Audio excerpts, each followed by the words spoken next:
Santos 1, 2, 3, Curitiba 0. Santos classificado para a próxima fase da Copa do Brasil, as oitavas de final.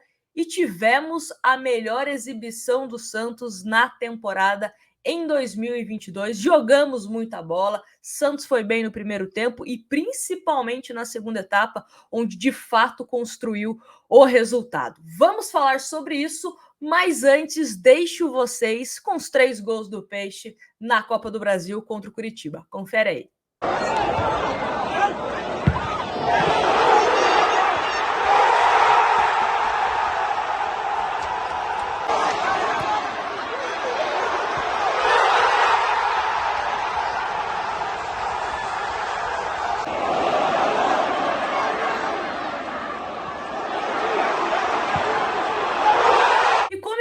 Essa foi uma das melhores, aliás, a melhor atuação do Santos em 2022. Um Santos muito bem, tanto no primeiro como no segundo tempo. Um João Paulo que passou desapercebido, acho que nem sujou o uniforme, e é assim que tem que ser. Eu sempre falo aqui no canal, quando o goleiro se destaca, é porque alguma coisa não deu certo, principalmente no seu setor defensivo. E hoje vou dar 2 nomes aqui que jogaram muito. Eduardo Bauerman fez uma das melhores, se não a melhor partida com a camisa do Santos.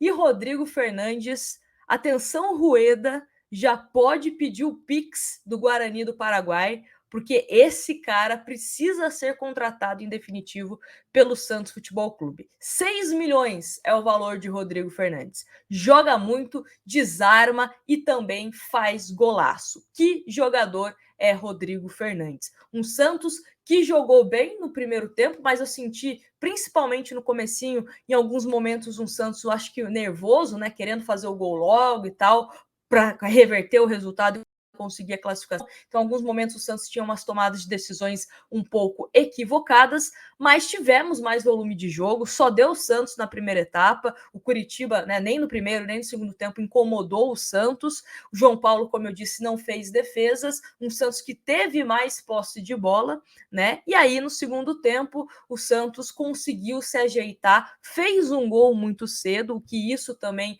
acabou ajudando na segunda etapa, né, o Santos acho que aos 3 minutos do segundo tempo já abre o placar com o gol do Marcos Leonardo, muito bem posicionado, mais uma vez. Depois tivemos o gol do Madison, que foi uma jogadaça, né? O Zanocelo encontra um bonito toque para o Lucas Pires. O Lucas Pires fez um baita de um cruzamento na cabeça do Madison. O Madison voltando a ser esse elemento surpresa, voltando a ser o nosso lateral artilheiro e fez um golaço, né? Se a gente pegar aí a jogada, né? Foi um golaço esse gol do Madison. E o terceiro gol do Santos foi marcado por Rodrigo Fernandes, que quase marcou um gol parecido contra o Cuiabá, né? E dessa vez acertou um chutaço de fora da área. Como eu disse, para mim, Rodrigo Fernandes foi o destaque do time santista, jogou muito. E outro que jogou bem foi Johan Júlio, que estava sendo criticado, né, em alguns jogos, mas foi muito bem, foi importante de forma ofensiva, jogando mais ali pelo meio, às vezes caía mais pela esquerda. Defensivamente também teve um contra-ataque do Curitiba no primeiro tempo, agora me falha qual jogador do Curitiba que estava indo em direção ao gol. O Johan Júlio vai e acaba desarmando, então jogou coletivamente. Um Santos jogando com intensidade. Lembra aquela intensidade que a gente se perguntava aonde que ela estava? A intensidade do time do Fabian Bustos? Pois bem, hoje encontramos no primeiro e no segundo tempo. As mudanças também acabaram ajudando o Santos, né, principalmente depois da saída do Goulart, o Santos ficou mais leve, entrou o Sandri, entrou bem, o Angulo, gostei da participação do Angulo, distribuindo algumas bolas interessantes ali no ataque, o Camacho também acabou entrando, enfim, né, o Juan Seco entrou, então um Santos que foi muito bem, o coletivo do Santos funcionou. E o que dá uma pontinha de esperança para a gente é exatamente isso. O Santos está em ascensão. Um Santos que está evoluindo de forma defensiva, ainda tem muito o que melhorar, é fato, não é um time perfeito, mas estamos no caminho certo. Estamos com peças que, quando sai um, entra outro, o time continua bem e às vezes até melhora.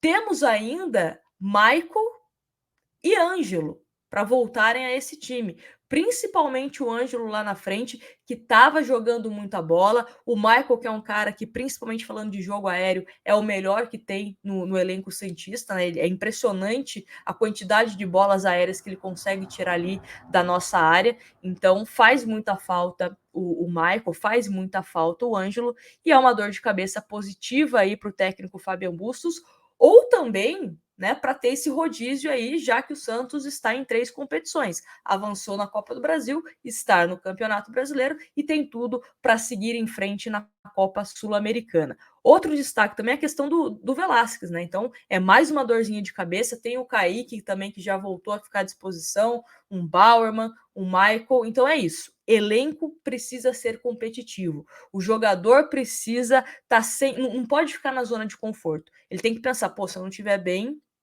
o fulano vai entrar. Né? Então, isso que tem que gerar um elenco, ter um elenco competitivo. E tivemos uma vitória maiúscula do time do Santos. Tivemos intensidade, jogamos melhor no primeiro e no segundo tempo, tivemos mais posse de bola, tivemos mais finalização e um João Paulo que passou desapercebido, né? Até a gente brincou na nossa live pós-jogo que a nota do João Paulo era 0, porque ele não fez nada, né? Não fez nada. Então, por que eu vou dar uma nota alta para o João Paulo? Não fez nada, né? Brincadeiras à parte, foi um jogo muito bacana de acompanhar. O Santos que conseguiu chegar a 6 vitórias seguidas na Vila Belmiro. O Santos não conseguia esse feito desde 2017 com o técnico Dorival Júnior. Então, nem com o Sampaoli, até mesmo o Cuca, né, que o pessoal gostava do time do Cuca, o time do Sampaoli, o Santos não conseguiu essa marca de 6 jogos seguidos na Vila Belmiro com vitórias desde, né, da chegada do técnico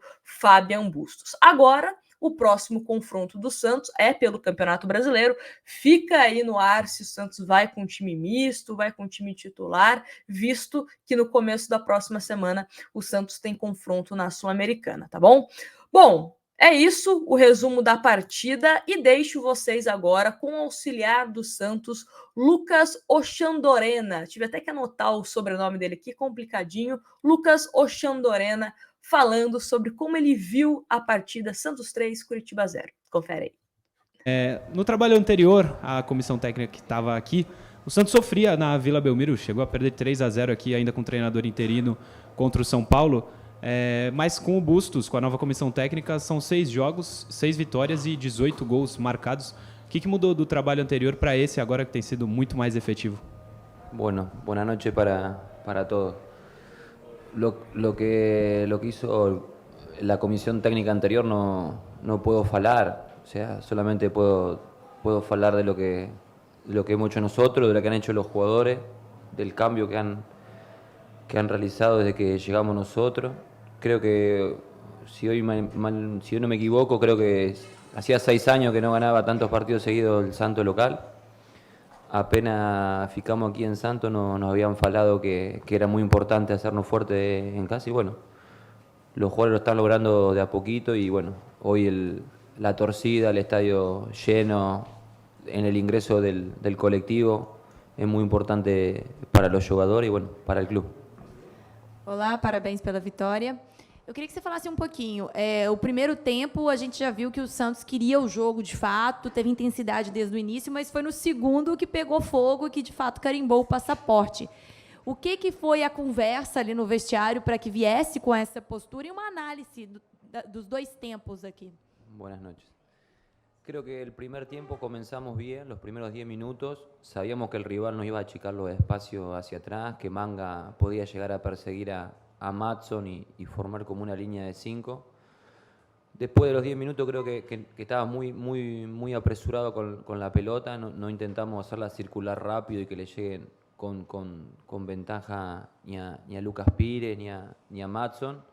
Y bueno, en el descanso corregimos un poquito para que tengan los jugadores un poquito más de paciencia. Había que tener paciencia y que los laterales arranquen de atrás y no muy adelantados, para poder tener espacio a la espalda de Los Santos y a la espalda de Viro. Y bueno, gracias a Dios pudimos abrir el marcador con una jugada de Marco Leonardo, y después pudimos cerrar con un gol de Madson, y ya con un poquito más de ventaja el equipo se soltó y terminó muy bien. Lucas, boa noite. Felipe Cardoso, do Esporte por Esporte. Gostaria que você falasse da sua avaliação da atuação do Ricardo Goulart, porque segundo as reações da torcida do Santos no estádio, alguns momentos parecia que ele não estava na mesma velocidade que o restante da equipe. E se você já tem alguma previsão de retorno de Maicon e Ângelo. Obrigado. Buenas noches. Ricardo es un jugador de mucha jerarquía para nosotros, muy importante dentro del grupo. Creo que se está acomodando a lo que pide Fabián, de a poco va ganando ritmo de partido. Pero vuelvo a repetir, creo que todos los jugadores hoy son muy importantes, se sienten importantes y cada uno de los jugadores está aportando su máximo de rendimiento y tienen la intención de mejorar. En cuanto a Maicon y a Ángelo, ¿no? Maicon decidió el profe Fabián no tomar riesgo este juego porque llegaba con lo justo y Ángelo viene trabajando muy bien, pronto lo tendremos con nosotros a disposición. Luca, boa noite. Luiz Francisco da Guarujá, Rádio Guarujá. Na verdade, a pergunta é, as mudanças que ocorreram no segundo tempo foram para poupar os jogadores para o jogo de domingo ou já estão pensando na Sul-Americana na semana seguinte? Parabéns pela vitória. Buenas noches, obrigado.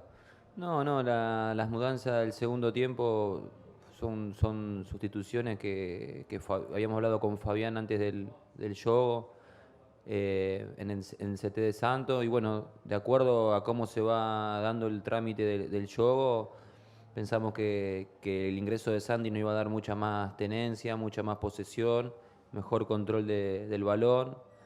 El caso de Ruan viene ingresando muy bien, viene creciendo mucho, nos aporta mucho sacrificio y tiene mucho gol. Y bueno, ya el último cambio de Camacho y Felipe, más que todo era para darle un poco de aire al medio campo, que venían con mucho desgaste. Lucas, parabéns pela classificação.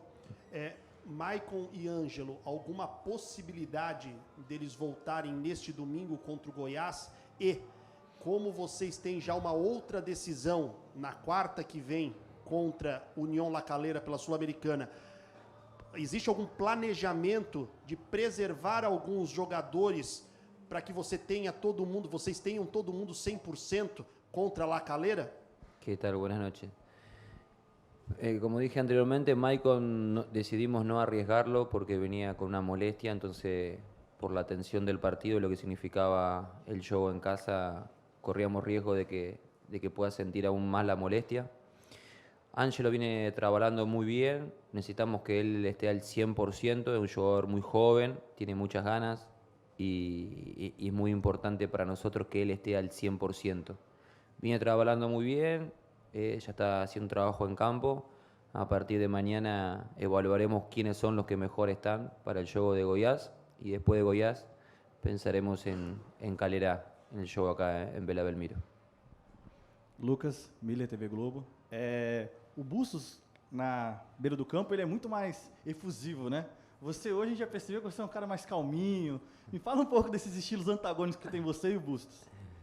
Bueno, son formas de sentir, creo que nos complementamos bastante bien. Pero uno cuando entra al campo y ve a los jugadores, ve a los jugadores, no hay mucho más que hacer, solamente brindarle la confianza necesaria para que puedan desarrollar lo que saben hacer. Personalmente para mí el juego de los jugadores son los que ingresan. Sí tenemos la responsabilidad de darle todas las herramientas necesarias para que ellos se sientan conformes dentro del campo. Pero bueno, son distintas formas de... Alguno en la procesión la expone un poco más, otro va más por dentro. Lucas, tudo bem? José Paes da TV Gazeta. O Santos vai bem no Campeonato Brasileiro, tem a possibilidade de avançar na Sul-Americana, avança hoje na Copa do Brasil. Vocês já fazem um planejamento para priorizar alguma dessas competições ou vão esperar um pouquinho, ver como que vai ser o desenrolar do Santos em cada uma das competições para aí sim pensar em priorizar? ¿Qué tal? Obrigado. Buenas noches.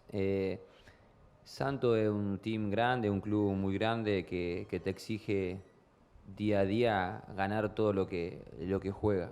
Iremos partido a partido, juego a juego, viendo quiénes son los que mejor están y enfrentar cada partido con la responsabilidad que el escudo y la camiseta amerita. Así que vamos a ir partido a partido, los que mejor estén, y de acuerdo también cómo venga el rival, de qué manera se para en el campo, de qué manera ataca, de qué manera defiende, pondremos los jugadores necesarios para enfrentar el partido. Tenemos la obligación, sí, de ir partido tras partido y la obligación de ganar. Simplemente eso. Lucas, boa noite. Gustavo Soler, da Rádio Bandeirantes. Primeiramente, parabéns pela classificação. O Santos hoje chegou, junto com a comissão que tem o Bustos como o técnico, com 6 jogos na Vila, 6 vitórias, 18 gols. Queria que você primeiro falasse, né, sobre essa fortaleza que vocês estão criando aqui na Vila Belmiro, e aproveitando também a pergunta do colega, né, ele falou que você é um pouco mais tímido, diferentemente do Bustos, que é mais agitado. Queria que você contasse um pouco da sua trajetória no futebol e como você começou a trabalhar com o Fabián Bustos. Bueno, vuelvo a repetir en cuanto a lo importante que es jugar acá en casa con la torcida como estaba hoy, el recibimiento que nos dieron en el ingreso de Vila Belmiro, creo que es muy importante y los jugadores lo saben plasmar en el campo de juego. En cuanto a lo personal, arranqué en el fútbol de Argentina ya hace 10 años, tengo 37 años. Pasé por categorías de ascenso y en primera división fui parte del cuerpo técnico que perdió la final de la Sudamericana con Independiente del Valle 2019. Después mudé para trabajar en Cuenca, que es un team de Ecuador, y bueno, a final del año pasado ligó conmigo Fabián para ser parte del cuerpo técnico y bueno, me sumé a su comisión técnica en Barcelona y bueno, por último me tocou chegar com ele a Santos. Última pergunta. Lucas, boa noite. Bruno Gutierrez, do Globoesporte.com. Lucas, eu queria que você fizesse uma avaliação sobre o Johan Julio, que ele chegou aqui no clube com a torcida um pouco desconfiada, mas a gente está vendo que ele está começando a conquistar a torcida, seja pela entrega dele em campo, pelas atuações. Queria que você falasse um pouco sobre o desempenho dele ao longo dessa passagem agora pelo Santos. ¿Qué tal? Buenas noches. El caso de Johan, bueno, es un jugador que viene de un fútbol por ahí distinto al que se juega acá en Brasil, con la cantidad de partidos que hay entre semana, y son jugadores que se tienen que ir adaptando a cada una de las competencias, a la ideología, a la idiosincrasia del fútbol brasilero. Creo que va ganando ritmo de juego, ritmo de competencia. Hoy creo que más allá de lo que haya podido hacer en ataque, hizo un trabajo muy bueno defensivamente, colaborando con Rodrigo y con Sanocelo, que para nosotros es importante porque sabíamos que teníamos para atacar con Ricardo, con Leo Batistao y con Marco Leonardo, y bueno, último para explotar las bandas o atacar por fuera con Matson y con Lucas Pire. Pero se está adaptando a la perfección, es cuestión de tiempo. Y lo más importante o lo que más destaco es sobre todo los jugadores que van ingresando, van mudando, cómo van ingresando al partido, lo metido que están, y eso es muy importante.